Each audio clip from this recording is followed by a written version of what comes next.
Right breaking చూస్తున్నాం. తాడేపల్లిలోని YSR Congress party అధినేత మాజీ సీఎం వైఎస్ జగన్మోహన్ రెడ్డిని ఆయన నివాసంలో మాజీ మంత్రి అంబటి రాంబాబు కలిశారు. చంద్రబాబు దూషించినటువంటి కేసులో అరెస్ట్ అయి బెయిల్పై విడుదలైనటువంటి అంబటి రాంబాబు తనపై ప్రభుత్వం పెట్టినటువంటి అక్రమ కేసులు, టీడీపీ శ్రేణులు తన ఇంటిని ధ్వంసం చేసిన తీరు, హత్యాయత్నం అంశాలు జగన్మోహన్ రెడ్డికి ఆయన వివరించారు. తప్పుడు కేసులపై ఆందోళన చెందాల్సిన అవసరం లేదని అన్నారు.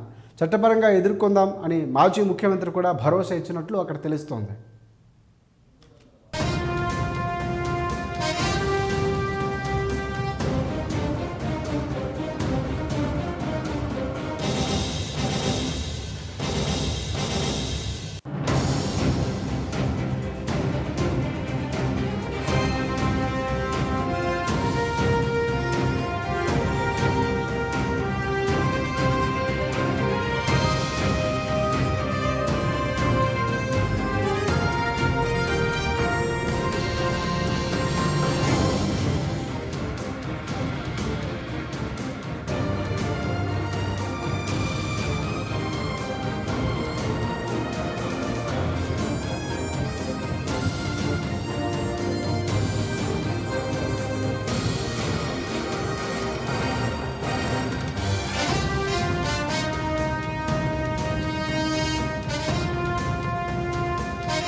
అయితే అధికార పార్టీకి ఒత్తాసు పలుకుతూ వ్యవహరిస్తున్న కొంతమంది పోలీసు అధికారులు తీరును కూడా సందర్భంగా వైసీపీ అధినేత వైఎస్ జగన్ తీవ్రంగా తప్పుపట్టినట్లు తెలుస్తోంది. ప్రజల పక్షాన, ప్రజల తరఫున చేస్తున్నటువంటి పోరాటంలో ఎదురయ్యే ఆటంకాలు, వేధింపులకు ధీటుగానే ఎదుర్కొందామని కూడా ఆయన పేర్కొన్నారు.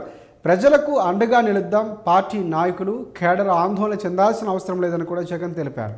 జగన్ కలిసినటువంటి వారిలో ఎంపీ పిల్లి సుభాష్ చంద్రబోస్ ఉన్నారు. అలాగే మాజీ ఎంపీ నందిగాం సురేష్, మాజీ ఎమ్మెల్యే మల్లాది విష్ణు, ఎన్టీఆర్ జిల్లా వైసీపీ అధ్యక్షుడు దేవినేని అవినాష్ కూడా ఈ జగన్మోహన్ రెడ్డిని కలిసిన వారిలో ఉన్నారు.